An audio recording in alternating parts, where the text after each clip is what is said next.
Hey y'all, my name is Fopsy and today we're going to talk about how to slide into people's professional DMs and not get ignored. We're going to go through 7 do's and don'ts of networking and saying, hey, I want to pick your brain, but without using those exact words. So let's get right into it. Let's slide right into it, if you will. Alright, so for number 1, it's soften them up. People like to help people that they know, their friends, and people that they like. So the first thing you can do to increase your chances of success is to go through somebody who knows the person you're trying to reach, aka mutual friends. If you've got mutual friends, get that person to make an introduction, and it's a nicer approach. It's softer, it's more familiar, and they're more likely to say yes to someone that they know than to you, a stranger. So that's the first thing to do. If it's on LinkedIn and you can see mutual friends, great. If it's someone that's a bit further out, do some research and figure out if you have people in common. But if that's not possible, one other really basic way that you can soften people up is to just greet them and acknowledge them and to say, hey, good afternoon, I really like what you're doing here. And doing your research is figure out some of this awesome stuff they've done recently that you can bring up in conversation. So acknowledging a talk they've given recently, or acknowledging their promotion, congratulating them on their promotion or a new job. Before you get into it, just greet them and acknowledge them and make yourself feel a little bit more familiar. That's honestly what you're trying to do here. Just soften them up and get them in the right mood to answer you.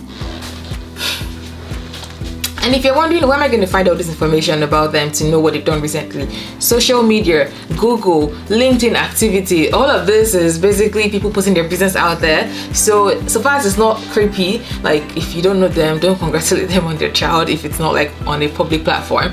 But yeah, go with what's available and shoot your shots. Okay. So number 2 is make it worth their time by making your ask specific.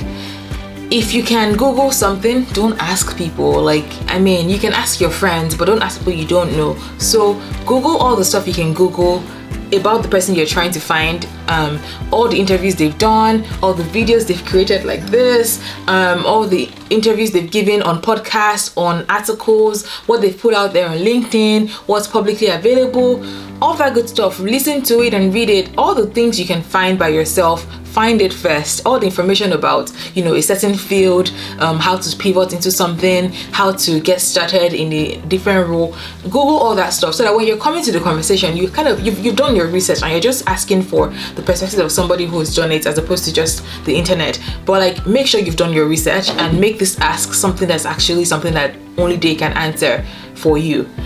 So for example, I'd love to learn about your career is something that somebody can answer for you, but it's also a broad ask. Something that's a better ask is you can say, I see that you have successfully transitioned from a freelance writing role into a full-time writing gig. It's something I'd like to do myself. I'd like to learn about your experience on doing that, some of the things that you think that could make the journey easier. Just figure out what exactly you want to know from them that you cannot find on Google and put it into an ask. Make it more specific. The more specific you are, the better your chances of them saying yes. And that's what we want. Alright, so number 3 is basic, but it's important. Don't ask to pick their brain. Instead, ask for advice. What's the difference? Okay, picking your brain sounds a bit transactional. Okay, yeah, you want to pick my brain and what do I get? From you and everything like that. So instead of asking to pick their brain, when you ask for advice, it's acknowledging that this person knows something that I don't know, and it makes it sound like they're really smart and you need something from them, and that's a really good thing to massage people's ego. Okay, hey wise one, I need something from you, I need your wisdom kind of vibe, as opposed to give me your brain. I want to find out what you know, all the stuff you've learned, and I'm not going to pay you for it, and I just want it. So one of them sounds more transactional, one of them is a bit more friendly, and we're going for the friendly vibes. So ask for advice and don't ask to pick their brain. Number 4 is similarly basic, but actually very helpful. Make it easy to say yes. Say exactly how much time you need. Don't just make it an open-ended request. Say, hey, please, I'd like 15 minutes of your time to insert specific ask. As opposed to saying, I'd like to learn about your career, I'd like you to be my mentor, or even things like, I'd like to have a coffee date with you or a coffee chat with you. Coffee chats might require me to actually dress up and come out and be fancy, or might require more time than I'd like, and it doesn't really tell me what you want. So keep making it easy to say yes is being specific about how much time you need and what you want to talk about, and that helps them prepare and honestly bring more value to you. So as much as you can, make it easy for them to say yes by getting specific. All right, number 5 is bring value.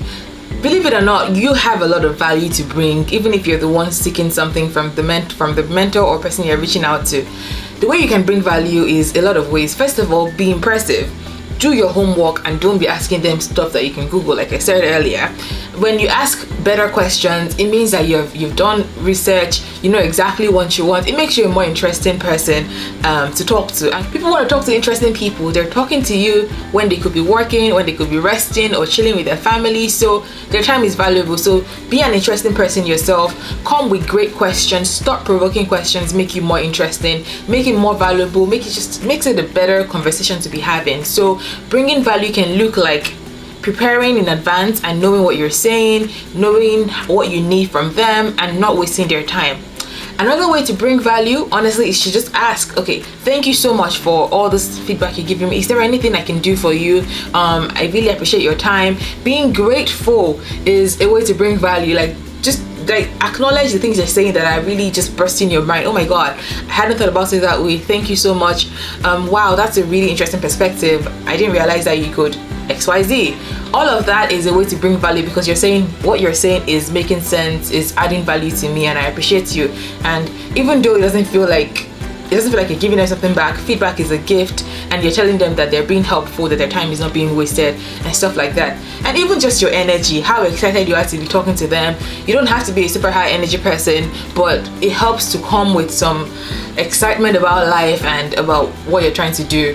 If you're in a place where you're really struggling, you don't know what to do next, you're feeling overwhelmed and all of that, I personally think your next stop should be a career coach, not somebody you don't know and you're having this conversation with, so that if you're struggling with having that energy and just excitement for what you want to talk about, get coaching, get counseling, talk to your friends in real life, talk to your parents and family, people who love you and know you. So when you're coming to all these people for help, you can bring the energy that you've accumulated. So yes, bring value and don't overthink it.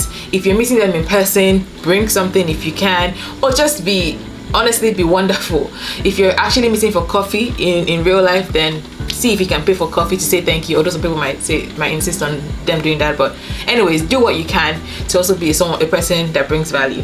Number 6, we're almost there, is keep it short and sweet. When you're reaching out to someone you don't really know like that, don't write the longest epistle. Keep it digestible, first of all, good grammar, get straight to the point, greet them for sure, not like you're getting straight to the point as in asking immediately, but like you're greeting, you're including a little bit about yourself, you're asking for the specific thing. All of this is not like an essay, so you're gonna have to get used to being concise in your communication. It's really hard, but my next video is actually going to show an example of what it can look like, so make sure you stick around and watch that one as well. Number 7 is that if they have a service that they're offering that does this thing, this coaching, this mentoring, honey, you might have to pay for it. So be willing to pay for their services. Don't expect it all to be free. I mean, if you don't have the money to pay for it at that time, that's okay. You might be able to find somebody else who's able to give you the same thing without you needing to pay for it. But if they're offering services and you need to pay for it, be willing to pay for it. So that's it today. 7 ways to pick someone's brain without being annoying. If this was helpful in any way at all, please give me a like and subscribe. It really does help my channel grow. It helps me get the word out to more people. I share content about relationships, career, and lifestyle. And my name is Fopsy. It's been an honor talking to you today. I hope that you all get all the help you need in your career. And if you have questions or clarification you'd like, please add it to the comments. And if you have other tips that could help people are going to be reading the comments, so definitely add them. How do you go about asking people to pick their brain? What has worked? What has not worked? What have you learned the hard way? This is a community where we share as we learn, so definitely add to the conversation. It's been awesome talking to you today. Enjoy the rest of your week. Bye. Subscribe.